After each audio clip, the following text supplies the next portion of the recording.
कहानी है एक ऐसे वक्त की जब सफर मुश्किल हुआ करते थे। न सड़कें थीं, न हवाई जहाज, न मोबाइल, न पानी के कूलर। बस रेत के लंबे मैदान, धूप, थकन और ऊंट। वही पुरानी दुनिया। एक दिन एक मुसाफिर ने लंबे सफर पर निकलने का इरादा किया। सामान कम था मगर धूप बहुत ज्यादा। इसीलिए उसने एक ऊंट किराए पर लिया। ऊंट सीधा साधा जानवर था, बस जहां कहा चल पड़ता। मुसाफिर खुश था कि कम से कम सफर आराम से कट जाएगा। चंद घंटे गुजरे, सूरज आसमान के बीचों बीच आ गया। रेत जैसे तपती आग और गर्मी ऐसी कि सांस लेना भी बोझ लगे। मुसाफिर का बदन थक गया, पसीना बहने लगा, आंखें धुंधला गईं। वो ऊंट से उतरा और ऊंट को बिठा दिया, फिर खुद भी जमीन पर बैठने लगा, वहां जहां ऊंट का साया पड़ रहा था। साया बहुत ज्यादा तो न था, मगर इतना जरूर कि वो जमीन की तपिश से बच जाए। मुसाफिर ने लंबा सांस लिया और आंखें बंद कर ली। मुसाफिर कुछ देर ऊंट के साए में बैठा रहा। धूप ने जिस्म का नमक निचोड़ लिया था, मगर दिल का जहर कम ना हुआ। ऊंट बार बार सांस लेता, लंबी थकी थकी सांसें। कभी गर्दन झुकाकर जमीन सूंघता, कभी अपनी आंखें आसमान की तरफ उठाकर पलकें झपकता। शायद कहना चाहता हो, मुझे भी थोड़ा सुकून चाहिए, मुझे भी थोड़ा साया, थोड़ा पानी, थोड़ा रहम। मगर मुसाफिर के लिए ये सिर्फ एक जानवर था, किराए का, बोझ ढोने वाला, एहसास से खाली। मुसाफिर ने पानी पिया और ऊंट के मुंह की तरफ देखा तक नहीं। ऊंट के होंठ खुश्क थे, सांस भारी, मगर उसकी जबान खामोश थी। वो सिर्फ हंकारता जैसे कोई मजबूर माँ खामोश होकर बच्चे की मार सह ले। मुसाफिर उठा, ऊंट को जोर से झंझोड़ा और कहा, चल, आराम बहुत हो गया, मंजिल बाकी है। ऊंट खामोशी से उठ गया, कोई शिकायत, कोई इनकार नहीं। बस कदम उठाता रहा, जैसे कि सब्र ही उसकी फितरत हो और खिदमत उसका नसीब। चंद ही कदम चले होंगे कि आसमान ने करवट ली। पहले हल्की सी हवा चली, फिर तेज झोंका, फिर ऐसा लगा जैसे हवा चीख उठी हो। रेत उड़ने लगी, आसमान जर्द हो गया और पल भर में चारों तरफ अंधेरा छा गया।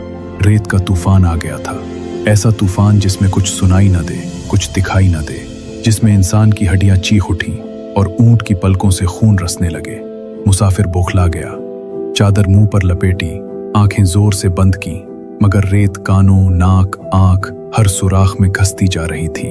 हवा की आवाज जैसे कोई गजबनाक दरिंदा धाड़ रहा हो। कदम लड़खड़ाए, रेत ने जमीन खिसका दी।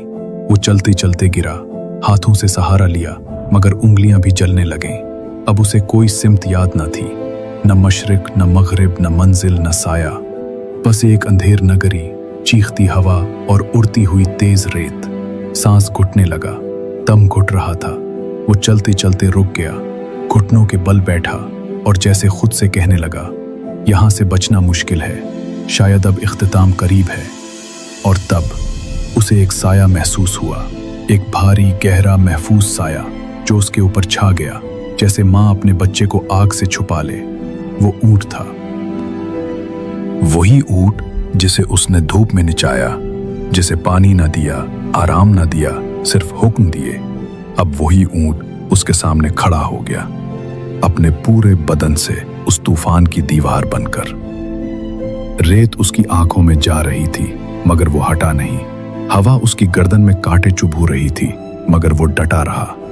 ऊंट ने गर्दन झुकाई और मुसाफिर के गिर्द अपने जिस्म को खम देकर उसे अपनी छाती से लगाया, जैसे कहना चाहता हो, तूने मुझे कुछ न दिया, मगर मैं अपना फर्ज नहीं भूलूंगा। मुसाफिर कांपते हाथों से ऊंट की गर्दन को थामने लगा। दिल की सख्ती आंखों से बहकर जमीन पर गिरने लगी। एक एहसास, एक शर्मिंदगी, एक आंसू जो शायद रेत में छुप गया, लेकिन उसके दिल को धो गया। ऊंट उसके साथ खड़ा रहा, जब तक आसमान का रंग वापस नीला ना हुआ। रेत बैठ न गई, हवा खामोश न हो गई। रेत का तूफान आखिरकार थम चुका था। हवा रुक गई, आसमान साफ हो गया और हर तरफ खामोशी छा गई। बस वो आदमी था और उसके सामने खड़ा, थका हारा वफादार ऊंट। वो वहीं जमीन पर बैठा रहा, कुछ लम्हे, कुछ सांसें और बहुत से सवाल लिए। फिर आहिस्ता से उठा, ऊंट के करीब गया, उसकी गर्दन पर हाथ रखा और पहली बार उसके आंखों में देखा, जैसे उसका दिल बहुत कुछ कहना चाहता हो। उसकी आंखों में कोई शिकवा ना था, बस वही सादगी, वही सब्र और वही खामोश खिदमत। मुसाफिर जिस ऊंट को बेज़बान समझता रहा, उसी ऊंट ने मुसाफिर की जान बचाकर बुराई का जवाब नेकी से दिया। उस दिन सहरा के बीचों बीच एक आदमी को जिंदगी का असल सबक मिला। जिस पर तुम रहम नहीं करते, हो सकता है वही वक्त आने पर तुम्हें बचा ले। वीडियो अच्छी लगे तो चैनल को लाइक कीजिए, कमेंट्स कीजिए और शेयर जरूर कीजिए। अगर आप हमारे चैनल खामोश सहरा पर नए हैं तो चैनल को सब्सक्राइब कीजिए और नोटिफिकेशन ऑन कीजिए ताकि हमारी आने वाली हर वीडियो बर वक्त आप तक पहुंच सके।